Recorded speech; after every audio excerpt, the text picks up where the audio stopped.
नमस्कार विद्यार्थियों, आज हम पढ़ेंगे विमर्श पोर्टल प्रश्न बैंक यूनिट 2 लघु तृतीय का अगला प्रश्न। स्थापन तथा पूरक वस्तुएं क्या हैं समझाइए। हेडिंग डालना है स्थापन तथा पूरक वस्तुएं। अगर ये प्रश्न इस तरह से पूछा जाता है कि स्थापन तथा पूरक वस्तुओं में अंतर लिखिए, तब अपने को यहाँ पर हेडिंग डालना है स्थापन तथा पूरक वस्तुओं में अंतर, और ये पूरा प्रश्न का उत्तर लिख देना है। यदि इस तरह से प्रश्न आता है कि स्थापन वस्तुएं क्या हैं समझाइए, तो आपको स्थापन वस्तुएं हेडिंग डाल देना है। उसके बाद स्थापन वस्तु वाले कॉलम में 3 पॉइंट है, 1, 2 और 1 इसके पीछे हैं, उसको लिख देना। यदि इस तरह से प्रश्न आता है कि पूरक वस्तुएं क्या हैं समझाइए, तो आपको हेडिंग डालना पूरक वस्तुएं और इसके 3 पॉइंट 1, 2 और 1 इसके पीछे के पेज पर है, वो लिख देना। इस तरह से 3 तरह से ये प्रश्न पूछा जा सकता है। अब हम स्थापन वस्तुएं को समझेंगे। स्थापन वस्तुएं वे वस्तुएं होती हैं कि जब हमें जिस वस्तु की आवश्यकता है और वो वस्तु हमें नहीं मिली, तो उसके स्थान पर कोई ऐसी अन्य वस्तु जिससे हमारा काम हो जाए, तो उसे स्थापन वस्तु कहते हैं। जैसे यहाँ पर लिखा है चाय और कॉफी। अगर चाय पीने की आवश्यकता है लेकिन चाय नहीं मिली और कॉफी मिल गई, तो हमारा काम हो गया। गुड़ और चीनी, गुड़ की जगह अगर हमको चीनी मिल गई तो हमारा काम हो गया, या चीनी की जगह हमको गुड़ मिल गया तो हमारा काम हो गया। इस तरह से चाय और कॉफी दोनों स्थापन वस्तु हैं, गुड़ और चीनी दोनों स्थापन वस्तु हैं। एक और उदाहरण से अगर समझें, जो कि इसमें नहीं लिखा हुआ है, सिगरेट और बीड़ी। यदि कोई व्यक्ति सिगरेट पीने का आदी है, अब अभी अगर हम समझें कि अभी कोरोना कर्फ्यू चल रहा है और किसी को सिगरेट नहीं मिली, दुकान पे सिगरेट नहीं मिली, और दुकानदार ने कहा कि भैया सिगरेट नहीं है मेरे पास, तो बीड़ी है, सिगरेट नहीं है। तो उसने क्या करा, सिगरेट की जगह बीड़ी ले ली और अपना काम की पूर्ति कर ली। मतलब सिगरेट और बीड़ी भी एक दूसरे की स्थापन वस्तुएं होती हैं।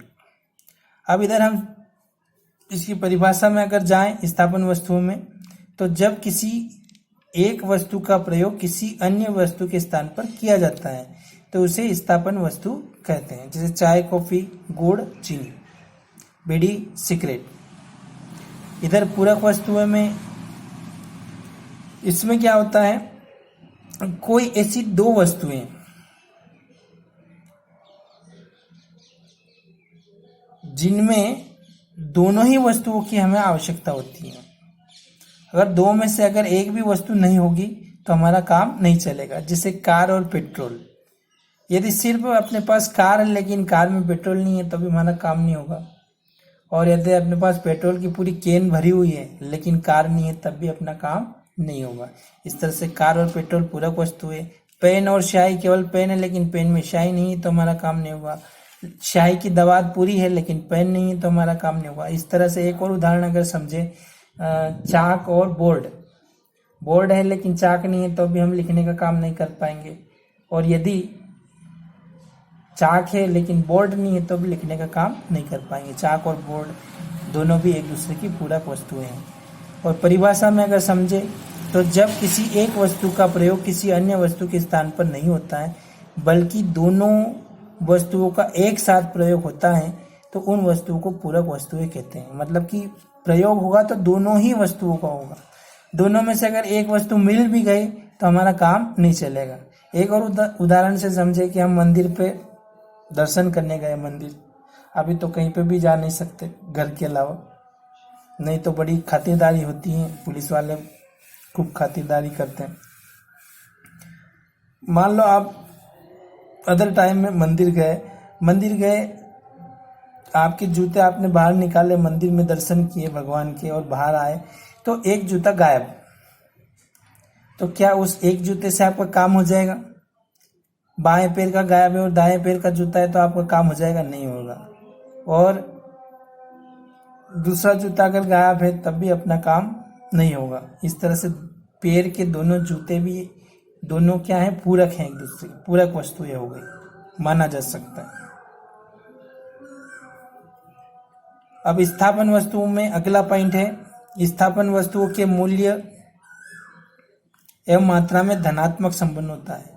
धनात्मक संबंध से मतलब ये हुआ कि एक का मान बढ़ेगा तो दूसरे का भी मान बढ़ेगा। मूल्य कीमत बढ़ेगी तो मात्रा या जिसको हम मांग बोल सकते हैं, मांग भी बढ़ेगी। अगर स्थापन वस्तु का अगर मूल्य बढ़ेगा तो उसकी मात्रा भी बढ़ेगी, तो इसी को कहते हैं धनात्मक संबंध। जबकि ऋणात्मक संबंध में क्या होगा कि मूल्य और मात्रा में अगर मूल्य बढ़ेगा तो मात्रा घटेगी और मूल्य अगर घटेगा तो मात्रा बढ़ेगी। पूरक वस्तुओं में ऐसा होता है कि पूरक वस्तुओं के मूल्य और मात्रा में ऋणात्मक संबंध होता है। इसके बाद हम तीसरा पॉइंट स्थापन एवं पूरक वस्तुओं के तीसरे पॉइंट को समझेंगे। तीसरे पॉइंट में लिखा है कि स्थापन वस्तुएं कभी भी एक दूसरे पर निर्भर नहीं होती।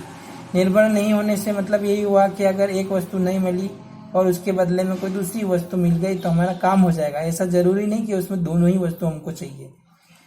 सिगरेट लेने गए, सिगरेट नहीं मिली और बीड़ी मिल गई तो भी हमारा काम हो गया। ऐसा नहीं कि दोनों ही चीज चाहिए, सिगरेट और बीड़ी। जबकि पूरक वस्तुएं सदैव एक दूसरे पर निर्भर होती है। इसमें मैंने आपको उदाहरण से बताया कि कार और पेट्रोल दोनों ही वस्तु का मिलना आवश्यक है। कार है लेकिन कार में पेट्रोल कुछ भी नहीं है तो हम उसको कहीं पर नहीं ले जा सकते, अपना काम नहीं कर सकते। लेकिन पेट्रोल है और कार नहीं है तब भी हमारा काम नहीं होगा। इस तरह से पूरक वस्तुएं सदैव एक दूसरे पर निर्भर होती है।